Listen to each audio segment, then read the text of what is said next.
Hello and welcome to what this week is the Apple and Google show. Welcome to this is meant to be a news podcast, and today we are definitely a news podcast. Well, anyway, welcome back to the Technically Speaking podcast. I am one of your hosts, Ethan. I am joined by the dulcet tones of Shay. Hello, everybody. And this week we have a lot of news. A lot of news. There's been a lot of stuff happening in the tech business. A lot. Yeah, so Google had their keynote event in which they launched 3 new devices, which I'm going to be talking about, including two. It's almost overwhelming, isn't it? A folding phone, leaving Apple's the other one without. A new hub/tablet, I don't even know what you call it, and a new mid-range phone. Tab hub. I like that. Maybe we'll go with that. Yeah. And you have a lot to talk about as well. I do. AIs. They released a lot of AI stuff, and they're using a lot of AI stuff in their current things. I'm genuinely a bit overwhelmed with the amount of AI stuff that they've released. They are using AI in everything now. Yeah. They've just decided, you know what, AI is good now. Let's just use it for everything. All that data they've been collecting for years, they're about to rip it out. It's insane. But yeah, we'll have a good chat about that. Yeah, and if we get time after all of the Google news, there is some Apple stuff as well. So sad to see no Samsung this week. Yeah, no, Samsung's the only one we haven't seen. And I've been like, give it time. As soon as this podcast's up, they'll release something. Yeah, and it's well anyway, let's get into it. So first off, Shay's new favourite device, the Tab Hub. The Tab Hub, I've claimed it. It's mine now. Patent pending. Patent pending. So what this essentially is a tablet that is also a smart hub, kind of similar to what I was doing. If you had seen some of the stuff I was doing with the Fire tablet with the integrated Alexa, similar to that, but done actually properly and not like bootstrapped. Yeah. Actually designed for it. So it is a tablet. In terms of tablets, it's a middle of the range tablet. It'll do tablet things, but like if you're wanting to be like, a creator that's solely using this tablet or do this tablet for uni work and stuff. So if you're leading like a tablet for uni work or any sort of major content creation, this isn't the tablet for you. Go for, an iPad Pro or your Tab Ultras will be a stellar option for you. But in terms of like media consumption, it'll load YouTube for you. Yeah. Bigger screen. Maybe you need to type the odd thing in docs or something. It'll do all that. Fine, Dan. It has a camera on it. If you're taking pictures with a tablet, there's something wrong. Only 57-year-old Americans take pictures with tablets. Yeah, on holiday to Machu Picchu. So imagine a tablet, and then you snap it on to the smart speaker, and it becomes a hub. Now, there's a couple of features on it, like so that you can lock it when it's a hub. So, like if it's your family hub, but it's your own personal tablet, you can lock it so that people can't go through your stuff. Yeah, so it keeps it sort of separate. Yeah, so it can keep it sort of separate. In terms of price, it is surprisingly affordable. So the 128 comes in at $599. With the 256 coming in at $699, you can buy the dock speaker separately. It all comes in the box, but you can buy it separately. So what you could do is, carry it about with you and put it in different rooms of the house.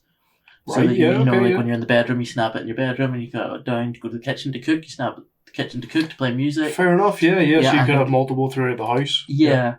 I think it's about the £120 mark for that separately, that's not terrible. Yeah, that's respectable. In terms of smart hubs, like that will get you a hub with a screen if you already have the tab. Yeah, that's true. So it could display weather.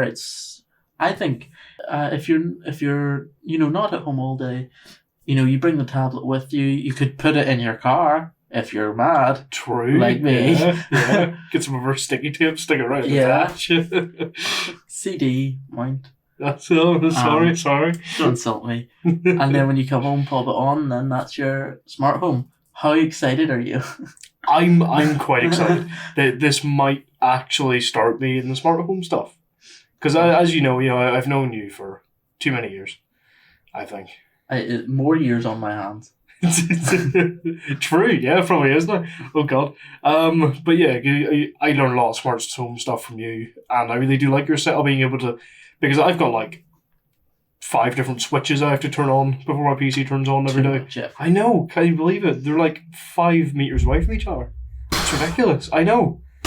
I'm a millennial. Like that's not how it worked. I like to be able to just walk in and just go, turn the bloody thing on, and it just does it. Yeah. Brilliant. I've always wanted that, plus a few other things. Smart light bulb and stuff might be kind of cool as well. Or sorry, smart switches. Yes. I should say, not smart light bulb. Don't insult me. Yes, sorry. Forgot Ethan absolutely hates those. But yeah, I think the new tablet, whenever it comes out, the Tab Hub, might actually be my entrance into smart home stuff. Yeah. So I am quite interested, yeah. Plus, while you have your laptop traveling about, you can have it as a second screen. I do that all the time when I'm doing the work. True, yeah. You Very could true. play a video on it while you're editing away. True. Fantastic. I'm excited because I fully believe this will be something that you buy. Yeah. So we get to play around with it, aka I will set it up. I spend the money and you set it up. Exactly. I get all the enjoyment with none of the drawbacks. Plus, it means I might actually be able to do my little whiskey dispenser idea. Nah. Oh, yes. No, I think it is an excellent idea. Yeah, absolutely. And as you said, it is quite a decent price. Yeah, for that price, you're getting a £400 tablet and a smart hub with a screen. Yeah. Which themselves are very pricey. Yeah. So the Google Nest, which is it has a smaller screen, can't be detached hub, comes in at around £90. Yeah, okay. So what you're paying is you're getting a tablet and you're paying like £30, £40 more for the ability to put the tablet on. Yeah. Okay. Yeah. No. Absolutely. Yeah. Worth the price for me. Yeah. I'm sure for certain people it might not be. You might not care, but it wouldn't be work with you who's all that. Exactly. But yeah, for me, yeah, I think it's definitely worth it. I think whenever it comes out. No, excellent. Then the screen allows you to if you have security cameras, you can show the security cameras straight on the screen. Yeah, I did see that you can get live feed from. I don't know if they are Google, but smart cameras. You can get Google cameras. Oh, there you go. More you know. Or you can get a Samsung fridge and FaceTime it to see what's in it. Oh no! Oh. Story for another day. Story for another day. I think that's a long tangent. That we don't have time. No, we definitely do not have time for tangents this week. God, last week was fine, but this week we do not. So one little tiny thing that Google announced was a new feature on Google Maps. Yes. Which has little tiny toy cars and stuff on it. And it's adorable. And I seen this, and for someone who has anxiety because I'm awful at directions, completely reliant on Google Maps. Yeah.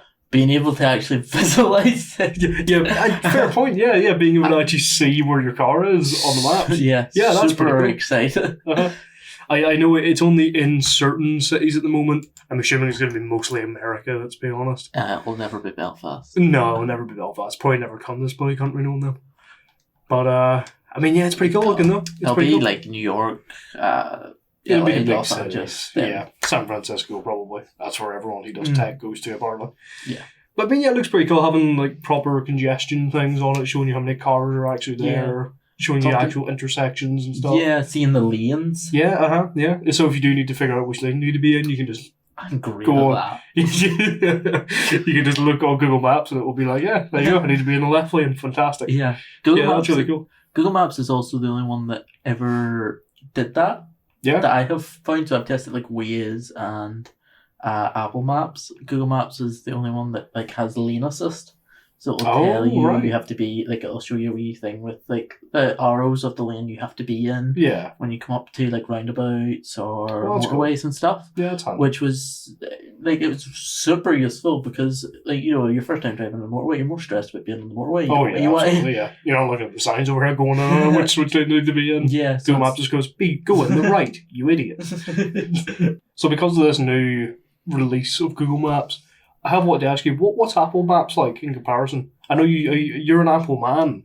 I'm an Apple man. As you said, you use Google Maps. More than Apple Maps. Why is that? I have rarely used Apple Maps. A couple of reasons for this. The only time I would ever use it is like I have like my, my workplace set to it, my home set to it, and my university set to it. Right. So that whenever I get in the car, it kind of guesses where I'm going to go. To be so like if I'm at uni, it'll be like, oh, he's probably going to go home with him. If it's a day that I went to work three or four times, it'll tell me like about traffic on that. Right, so how long it expects you to take. Yeah, okay. Or you can link it with your Apple Calendar to put like a place to the Apple Calendar. Oh, so you can go, I work from 9 to 5, and then whenever you get in the car at 8:30 in the morning, it'll go, he's probably going to go to work. Yeah. Yeah. That's cool. Okay. You can do that. That's where the upsides end for me. Really? Right. I am awful at directions. I need the lane assist.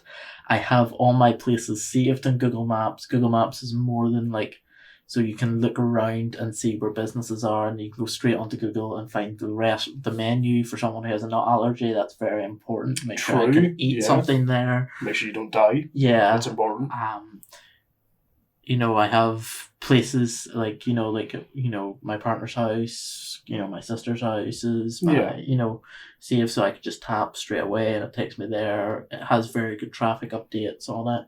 Yeah, so you don't have to type in the address every single time. You can go to your sister's house. Yeah. Yeah, okay, that's nice. I should know that, but I'm, as I say, awful at directions. And in terms of that, 3D imaging will be phenomenal when it finally makes its way over here. Yeah.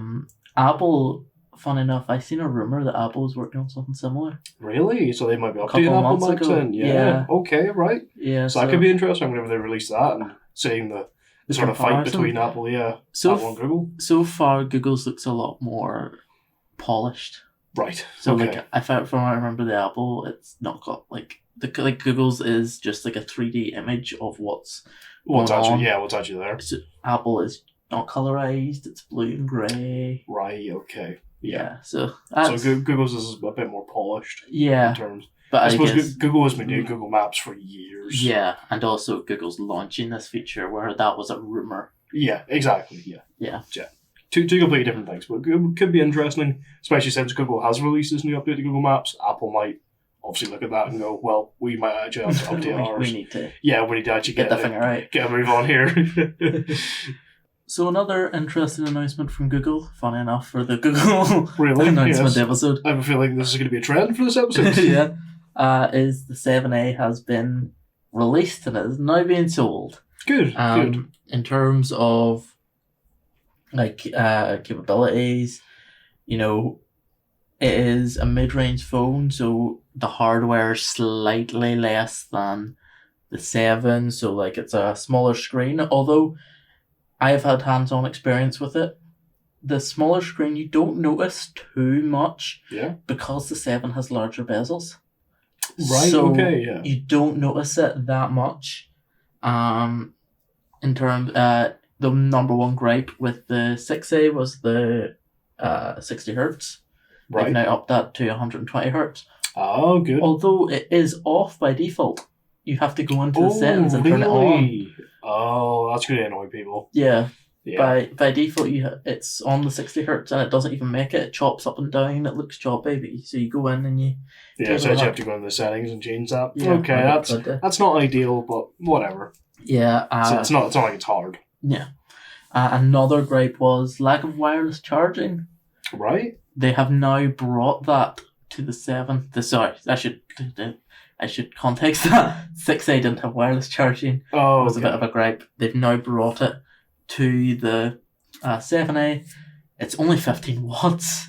So it's not great. Yeah, it has it, but it's not. if you're running it at 120 hertz full brightness, doing like, say, you have it on a wireless charger while you're driving, it'll probably just maintain charge, if not lose charge. I can't see it gaining. Right. Okay. Yeah, that's not ideal, really, is it? Yeah. But it's there. But it is a mid-range phone at the end of the day. It has went up in price by £50, I believe. Well, $50, so whatever that translates to. Yeah, like 40 quid. Yeah. So I think its release price is... Let me get it.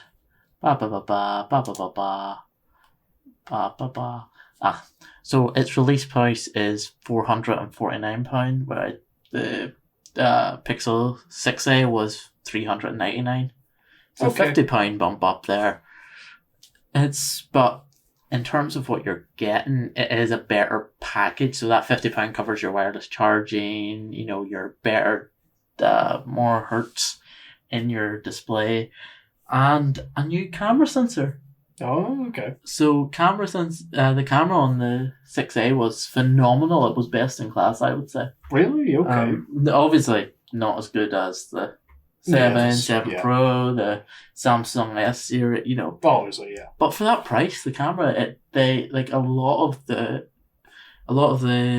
I would say price of that was the camera, because the camera was still like a phenomenal camera, I believe. The best sort of bang for buck. Yeah, best in class. Yeah. I would say it definitely was. They're using a new sensor.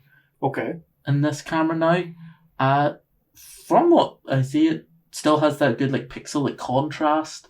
Takes amazing photos. Google has really put in the work to kind of get it to work with their software and properly, because it's not all about the megapixel camera, for those wondering. 64 megapixel. 64 megapixel. I believe it was 480 on the 6A? 6A, if my memory serves correctly. So it has a wee jump on that, but it's not all about megapixel.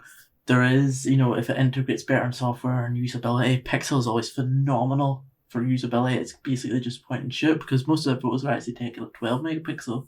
It's just that is just so enhanced. That's why for ages, even though Samsung's megapixels is best on market for 90% of their cameras, iPhone only went to 48 megapixel on the 14 Pro. Right, okay, yeah.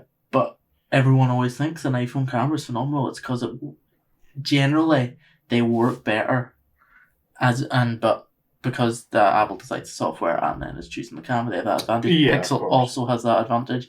Samsung is catching up though.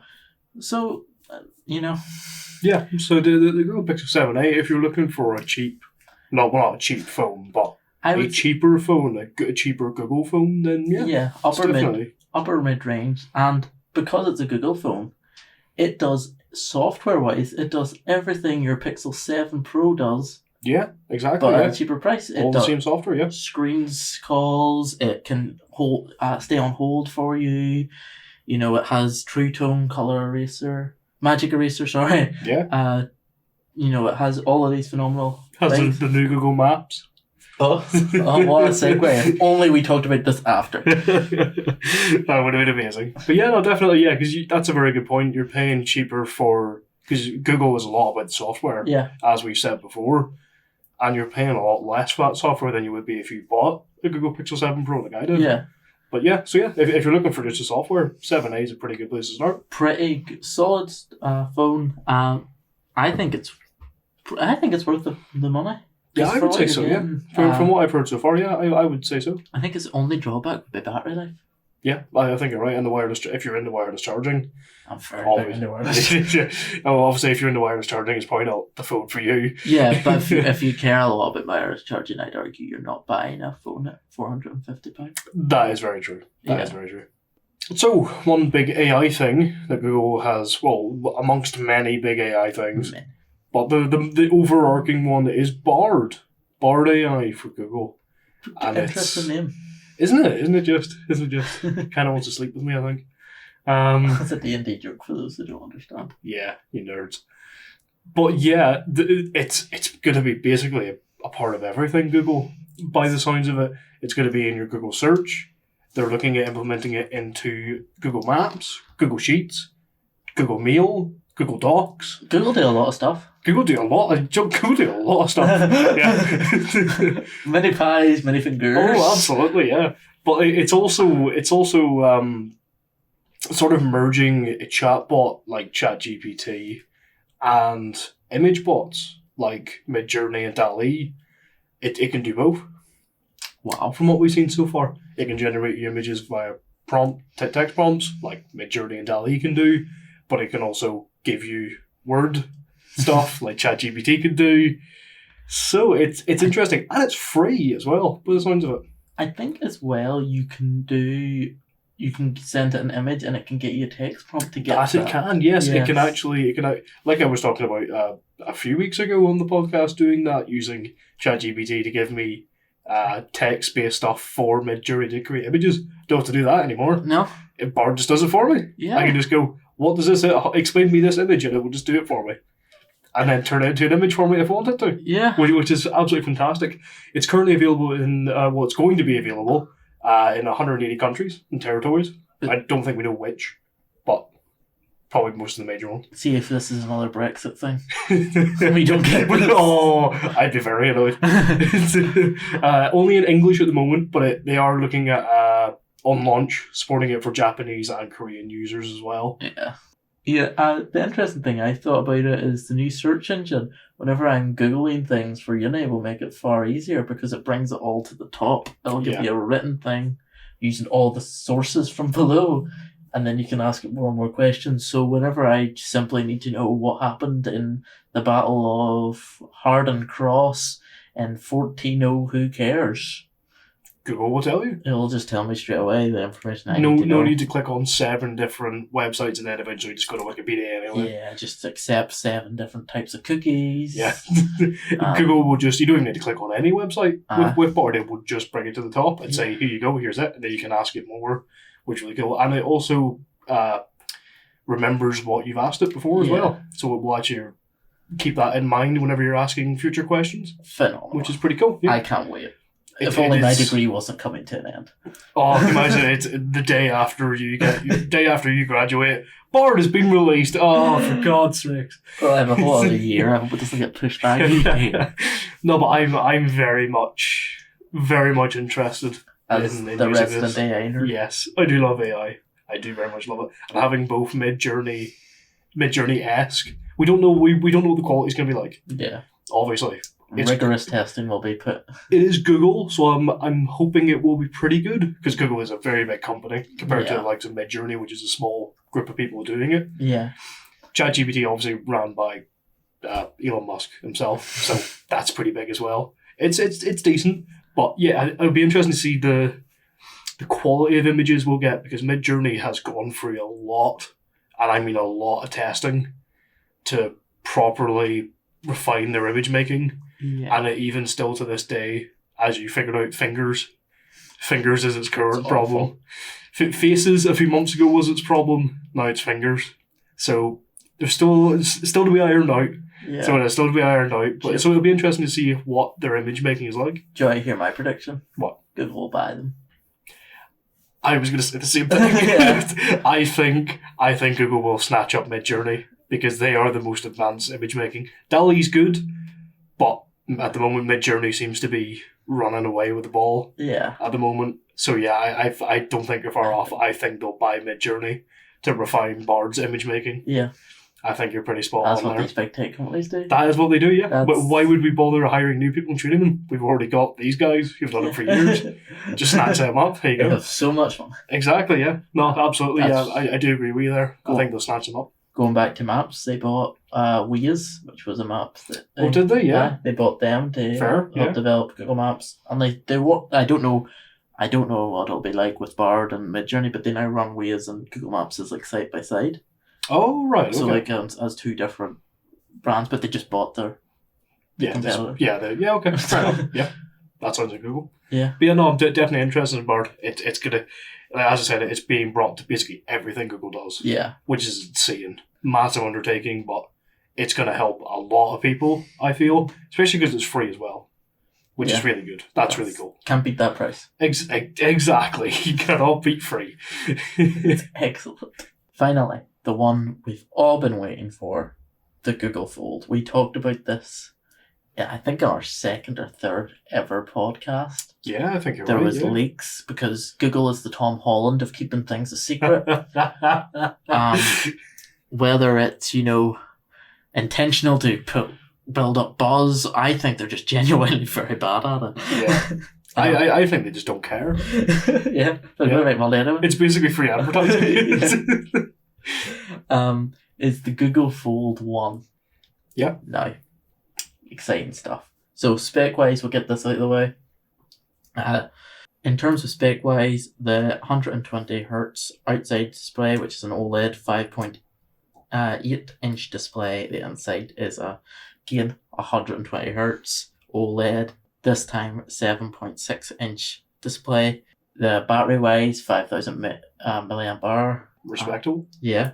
48 megapixel main shooter, a 10.8 megapixel ultra wide, a 10.8 megapixel telephoto.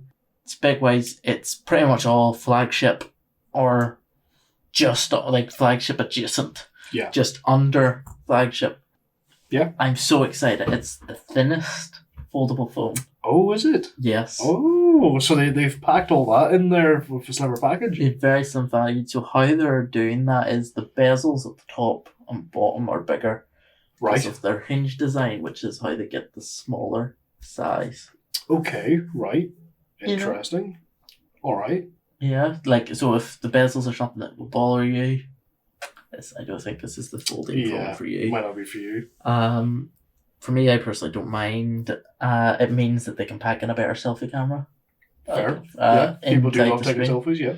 But at the same time, why would you use that and not just flip it around and use the main shooter and the camera at the side, which is... That's very true, yeah. Foldable phone, yeah. Yeah, and because it's made by Google, they have worked with countless, like, app developers to design the apps so that they work better with the big screen and are not just distorted and looking weird. Different resolution size. Yeah, making sure that everything flows normal and can actually be used. Very good, yeah. Clean, yeah. Software-wise, it's amazing. It's Google. It's Google, yeah. You're not going to go wrong there. They've integrated a new taskbar to the Google, so similar to the Samsung one. I think it's done a wee bit better. So instead of it being permanently there like the Samsung one, because it is a smaller screen size, it's slightly wider though. You hold the gesture at the bottom, so like the bar at the bottom if you have your gestures on, and that brings up the taskbar, and then it hides again when you're not in use. Oh, I think it's a slightly better way of doing it. Yeah, no, I respect that. Yeah, I think I agree with you there. Yeah, that's quite clean. Yeah.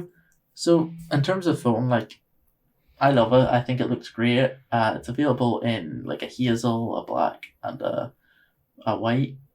Yeah, I mean, one of those the classic Google colors. Yeah.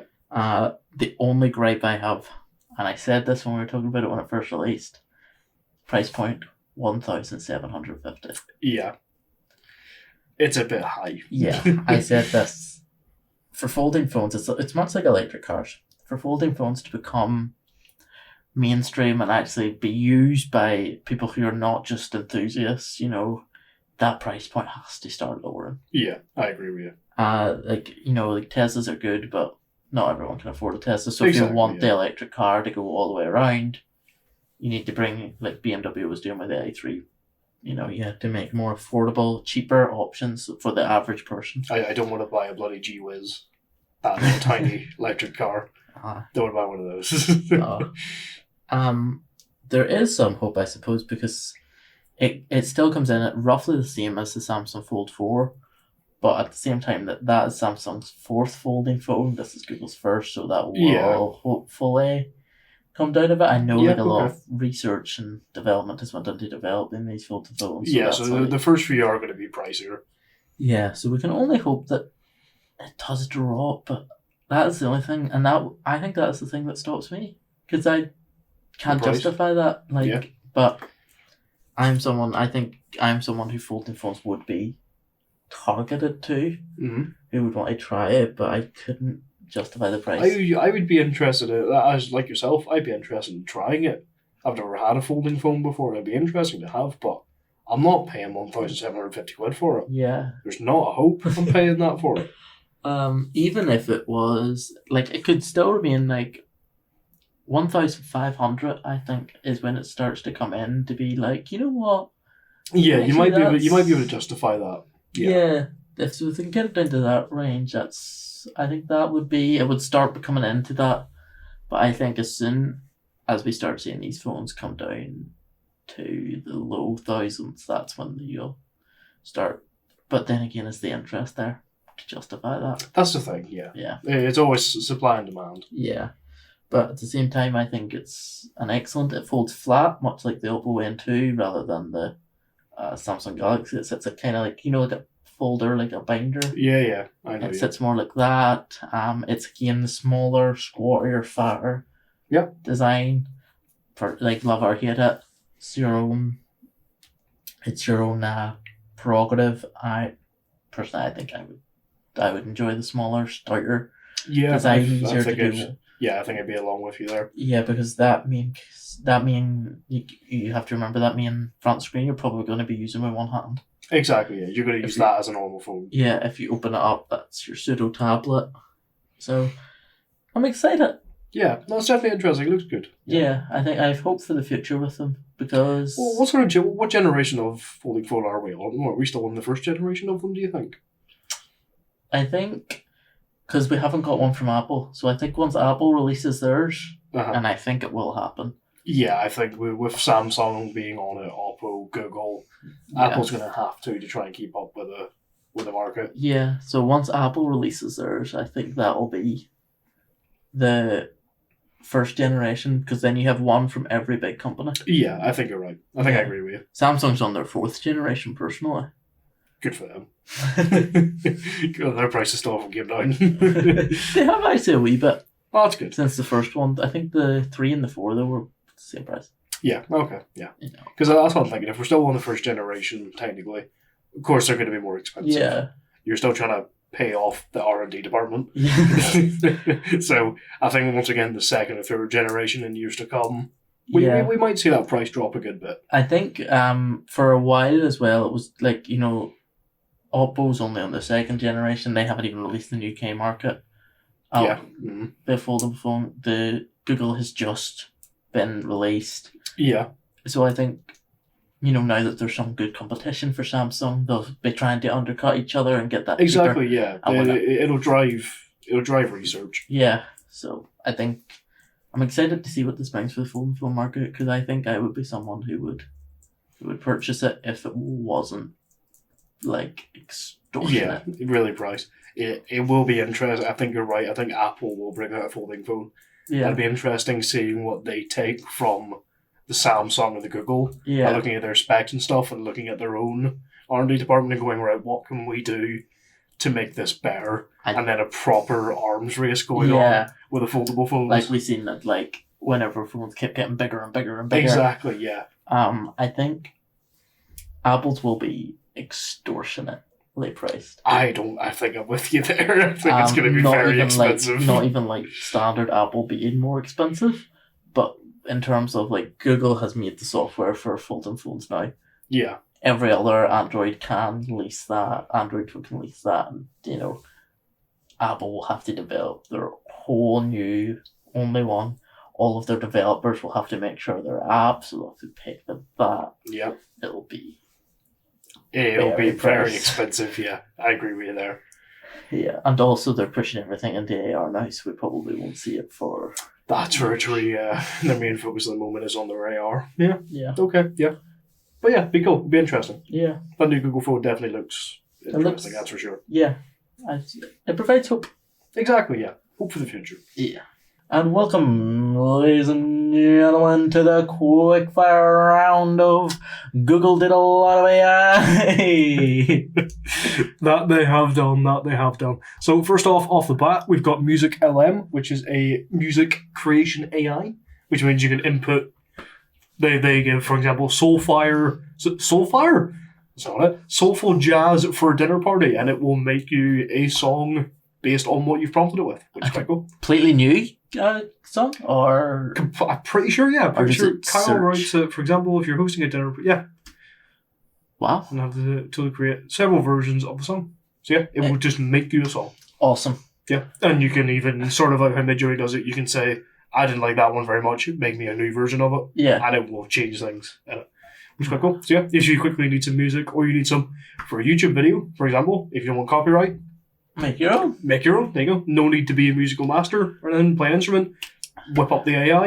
You can actually test it right now. You can go on and sign up for it, and you can give it a go. Maybe you could do one for the video? I very well could. It's currently still an experimental, obviously. That's quite a big thing, being able to make infinite songs. So that's a lot of AI power there. But yeah, you can go on and test it anytime you want. Do we test for us and play it in the video? That I can. I absolutely can. That's if I can get access to it. Yeah, so It depends, because I don't know if you can actually... You have to sign up for it. I don't know if there's a waiting list or something for it. But Well, we will can, find out. If we can, it will be there. No. So there is actually a wait list for Music LM, unfortunately, but hopefully in future podcasts we can have a bit of a play around with that. I am signed up for it. I'm on the wait list. I'll get an email whenever I'm ready to use it. So hopefully in a few episodes' time, we might have a bit of music to go in the background. Fingers crossed. So next up on the quickfire round, we've got Universal Translator, which is interesting. So it takes videos in whatever language. They use English, obviously. Yeah. And it takes what the person has said in the video, reads their lips, obviously listens to what they've said, and translates it to whatever language you want. Sort of like Google Translate works, but in video form. So it actually changes how their lips and face moves depending on what they said. yeah. So it actually says it in that other language. So if say you want to learn German, you can just go English video, translate to German, and it will actually show you how she's saying it, how she says the vowels, stuff like that, which is absolutely amazing, I think. Yeah, Google's been doing excellent things with translating and for ages now, with being able to just go on the Google camera and translate like a menu straight away. Yeah, it's amazing. I would say they're definitely at the forefront. I just can't wait till we see a day where we can just hold our phones up to someone speaking another language and it just tell us. Yeah, exactly, and then be able to do the same. Yeah, it would be absolutely incredible. But yeah, they say here it basically regenerates the speech in the video, so it matches their lips and how they say it to. So if you say "p," it will translate that to whatever it is in the language. The best it can. Which is amazing. That's incredible. Obviously, it's still in experimental. Again, a lot like Music LM. Big undertaking. It's not going to be perfect, but they could very well refine that in years to come, and it'll be interesting to see where it goes. Yeah. Yeah, very cool. That's the end of the quickfire round. Oh, was it only 2? Only 2. Welcome to the quickfire round with Ethan. Today he's talking about Apple. First of all, there's a redesigned Apple Wallet to separate out your passes, cards, keys. Also adds a search function if you're someone who is a very loyal customer and has every loyalty card under the sun. They're also redesigning the health app to be so it's able to be shared, better layout, shared easily with doctors, friends, family. So if you're in a step counting group, very important for you. True. Lyrics on your lock screen so that when you're listening, you can still sing along to some Mariah Carey. Oh, my favourite. Or some ABBA. If you want. Redesign Control Center, which is about time because we've had the current one for nearly 10 years. Yikes. It's looking very cool, the new sort of leaks that came out. A custom app library, so they're finally catching up to the Android world where you can put your apps into one library, all share the same sort of general gist. Ability to share lock screens, so if you're, can make a really cool lock screen, you can share that across to your friends and you can all be matchers and that'll be a cute friend group thing.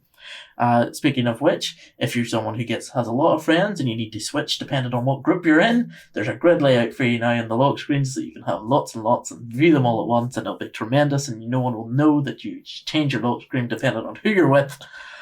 New dynamic guidance features, more to come on that as it gets more leaked out, but a lot of them seem to be focused around Siri. Fully adjustable flashlight, again, catching up to Android, full custom slider instead of just on or off.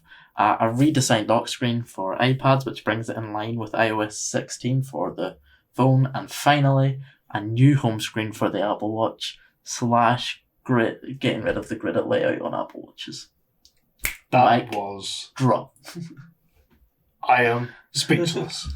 Speechless, I tell I think you. you can do quick fire with 2 things. My God. So, do you want to elaborate on anything I've just said? I don't remember what you just said. It was so fast. It's like I've been flashbanged by words. Holy God. In terms of that big spiel I just said, the things I'm most excited for, I'm not an Apple Wallet person. I have one card that I use to pay on it. Health app I rarely use. Lyrics on lock screen, not major for me. Redesign Control Center, I'm excited to see what further smart home integration can be put into that. You always are. Yes, I love a bit of smart home integration, especially for someone about to buy a HomePod. Custom app library folders, that'll be amazing because I really like a minimalist home screen. I also hope they can let us put our apps wherever we want them. That's all I want. Ability to share lock screens, that won't affect me. I have one lock screen for you. See my previous answer. New dynamic item features. Very excited because that's the one innovation that Apple has that Android doesn't. So I'm very excited to see what they come up with. Yeah. Because it's all... the world's their oyster. Yeah. It's never seen anywhere else. Yeah. Fully adjustable flashlight. I think I'll use it about twice. I don't think it's a major thing. Redesigned lock screens for iPads. Very excited for that. Yeah. Very, very excited. I really love Mac, and I'm excited to see what widgets they have, because obviously what you have on your phone, you don't necessarily need to have on your iPad, so I don't care how many steps I'm tracking on my iPad. I'd rather have... That's fair, yeah. You know, like... And I'm very excited, because my iPad's very, very aesthetic, I would say, in terms of its home screen and stuff. Oh, there you go. Okay. Yeah, so I'm very excited for that. And new home screen for Apple Watch, also very excited. Because I'm someone who really loves their Apple Watch, even though I always forget to add it in my EDC. Yeah, I'm very proud of how much information I can split in my Apple Watch. So, yeah, that's my opinion on all of the up-and-coming things. Yeah. You don't care about any of the things. No, really, we have most of that. Yeah, but you don't have no dynamic island. So yeah, a lot of stuff this week from both Google and Apple. So much so we couldn't even fit all of it into this podcast. Yeah, we couldn't ramble. No, we could not ramble at all. I had to do quick fires. Yeah, you just fired through the Apple stuff. There was like 20 other Google things I could have talked about, but we just don't have the time this week. Yeah. We don't have time any week. We could use this episode for the next 7 weeks, and I think we'd be okay. but so much stuff, so much stuff. But at least it gives us something to talk about. Exactly. We'll maybe put a link to some of the Google stuff that we missed out and can get you to talk about, so that if you're interested in what else they designed, you want to give them some ideas of what that is. So you were saying about something... There's something I kind of want to talk about, but didn't much time too, is an AI wallpaper generator thing. Yeah. Kind of like Midjourney, but meant for wallpapers for your phone, stuff like that. There's PAM 2, which is the overarching AI architecture for Bard and all that AI stuff we talked about today. Again, you could talk hours about that on its own. Yeah. So I didn't want to talk much about that. I went more in depth on the specialist things that were happening. There's so much stuff. But yeah, we will put links down below of everything that we missed. I found a lovely website that quickly outlines everything and they go more in depth. So we'll put a link down there to that website. You can go check it out. Yeah.